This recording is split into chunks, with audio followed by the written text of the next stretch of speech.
Bienvenue sur Africa 24 dans cette nouvelle édition du 12-15 au sommaire de l'actualité. Ouverture d'un procès inédit à La Haye. Pour la première fois, un ex-chef d'État africain est appelé à répondre de ses actes devant la CPI. Le procès de l'ancien président ivoirien Laurent Gbagbo et son ancien ministre Charles Blé Goudé s'est ouvert ce jeudi devant la Cour pénale internationale aux Pays-Bas. Situation politique tendue dans la région du Darfour au Soudan. Le processus de dialogue a été fragilisé. Une situation qui préoccupe la force de maintien de la paix des Nations Unies. Décryptage de la situation à suivre dans ce journal. Et puis ouverture ce 27 janvier de la session ordinaire du Conseil exécutif de l'Union africaine. La 26e session ordinaire de la conférence des chefs d'État et de gouvernement de l'UA, quant à elle, aura lieu à partir de ce 30 janvier. À l'ordre du jour, la promotion des droits de l'homme. Le procès de Laurent Gbagbo a débuté ce jeudi devant la Cour pénale internationale. L'ancien président ivoirien est accusé d'avoir fomenté, au lendemain des élections de novembre 2010, une campagne de violence pour tenter de conserver le pouvoir face à Alassane Ouattara, l'actuel président de la Côte d'Ivoire. Son co-accusé Charles Blé Goudé était lui à la tête de la milice des jeunes patriotes. Il serait responsable de centaines de morts et de viols commis dans le but de maintenir son mentor au pouvoir. La défense déplore pourtant le non-respect des obligations en matière de preuves. Écoutons à ce propos Maître Jacob, avocat de Laurent Gbagbo. L'on ne peut que constater le non-respect de ces obligations en matière d'enquête du procureur. Et il est à craindre que le procès ne s'engage sur la base d'éléments parcellaires et incomplets qui ne permettront pas au juge de se prononcer en connaissance de cause. Deuxièmement, non seulement l'enquête du procureur est déficiente, mais son dossier montre bien qu'il n'a pas respecté l'obligation d'enquêter tant à charge qu'à décharge.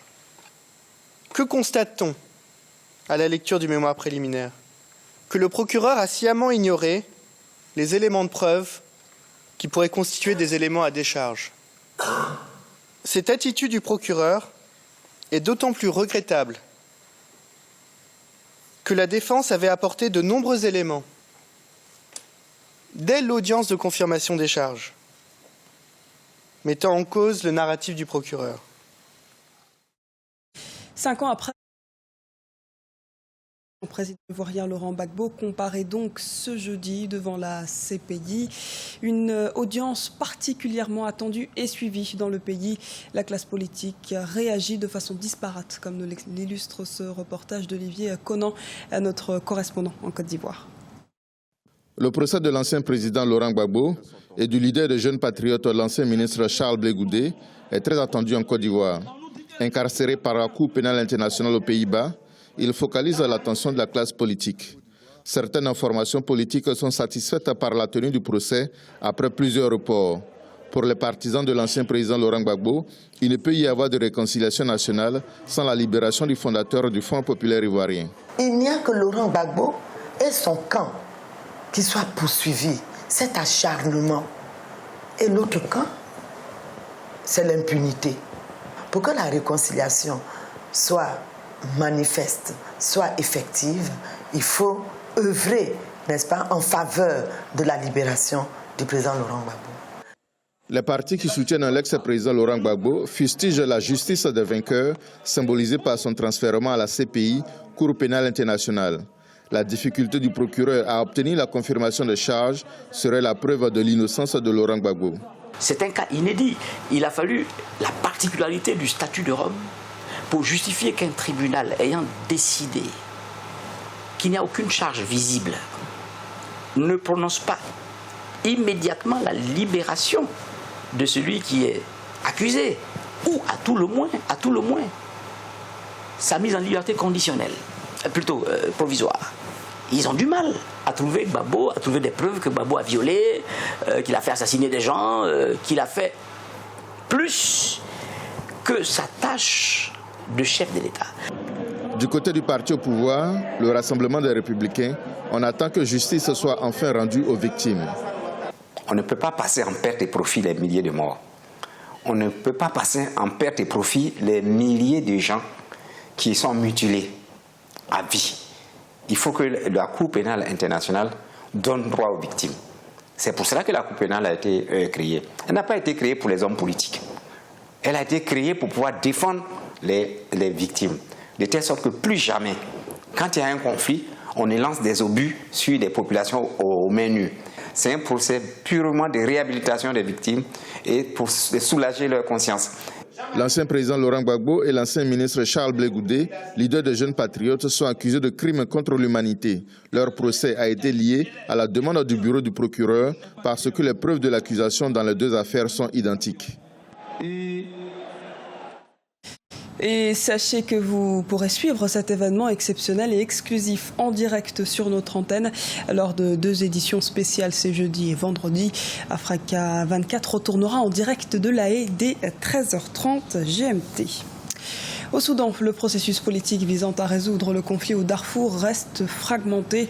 Les massacres se sont atténués, mais l'insurrection a vu une escalade des attaques à Khartoum contre les groupes rebelles au cours des dernières années.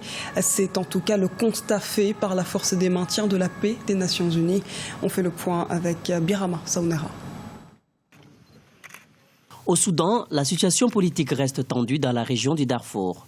À cause du regain des violences sur le terrain, le processus de dialogue a été fragilisé par de nouvelles confrontations militaires. Une situation qui préoccupe la force de maintien de la paix des Nations Unies. La recrudescence des attaques dirigées contre la population civile dans le Jebel Mara entrave les négociations pour la cessation des hostilités. De l'autre côté, le gouvernement soudanais réaffirme n'avoir porté aucun soutien aux milices arabes. Nous tenons à réaffirmer que le gouvernement soudanais ne cautionne pas les agissements des milices janjaouides. Bien au contraire, nous les combattons. Le gouvernement du Soudan s'engage dans le processus de paix. La mission de l'ONU devrait nous aider en ce sens. La mission conjointe de l'Union africaine et des casques bleus déployés en 2007 est présente dans le pays pour protéger les civils et fournir de l'aide dans la région. En 2014, près d'1 demi-million de personnes ont été déplacées. Au Darfour, la situation humanitaire reste également préoccupante. Selon les Nations Unies, environ 4,4 millions de personnes ont besoin d'aide. L'ONU doit mettre l'accent sur la réalité et ne doit pas faire sa propre lecture des faits. Le besoin d'aide humanitaire est réel. Mais nous menons également les démarches pour rétablir la paix dans le Darfour. Et ceci ne pourra pas se faire sans la mission de l'ONU. Depuis 2003, le Soudan est en proie à une rébellion armée. Plus de 300 000 personnes ont été tuées au Darfour depuis le début du conflit. Le 10 octobre 2015, les négociations de paix avaient officiellement repris entre l'opposition et les groupes rebelles. Une partie des rebelles avait boycotté la rencontre. L'UA réunie en Éthiopie. Ce 27 janvier s'est ouvert à Addis Abeba la 28e session ordinaire du Conseil exécutif de l'Union africaine. Si la thématique retenue s'articule autour des droits de l'homme et ceux accordés à la femme, la crise burundaise s'invite également dans le débat. Explication avec Paul de Singui. C'est une réunion préparatoire en vue de la conférence des chefs d'État et de gouvernement de l'Union africaine qui se tiendra du 30 au 31 janvier 2016.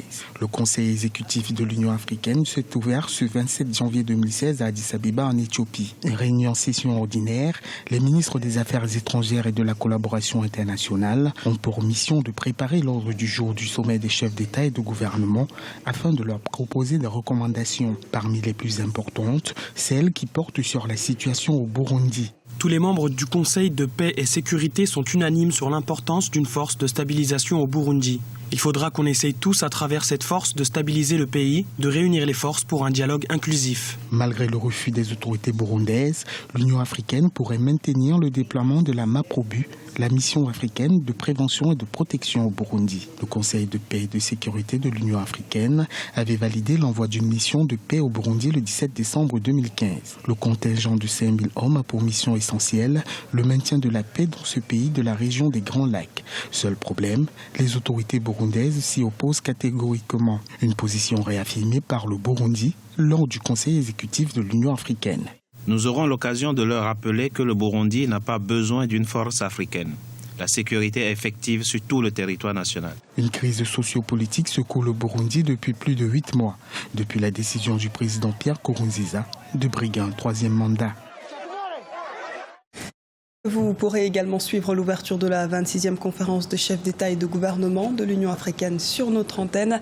2 éditions spéciales en direct d'Addis Abeba en Éthiopie se tiendront ces 30 et 31 janvier. Du sport à présent, le CHAN se poursuit toujours au Rwanda avec la dernière journée de poule pour le groupe D qui s'est disputé ce mercredi. La Zambie et le Mali ont livré un match nul et vierge 0-0. Les 2 équipes n'ont pas réussi à se départager mais se qualifient ensemble pour les quarts de finale. 2 autres formations se sont affrontées ce mercredi. Le Zimbabwe et l'Ouganda qui elles aussi ont fini sur un match nul 1-1 mais qui quittent la compétition. Ce samedi 30 janvier débuteront les quarts de finale avec le Rwanda, pays hôte qui affrontera la République démocratique du Congo. Le Cameroun fera lui face à la Côte d'Ivoire. Autre compétition sportive sur le continent africain avec la 22e édition de la Coupe d'Afrique des Nations de handball qui se déroule actuellement au Caire en Égypte. Il n'y a pas eu de surprise en quart de finale ce mercredi 27 janvier. Les demi-finales opposeront vendredi l'Algérie à la Tunisie pour un remake des finales de 2012 et 2014. Et l'Égypte, pays hôte, rencontrera l'Angola. L'Angola a en effet battu le Maroc 22-21. La Tunisie s'est imposée face au Cameroun 24-20.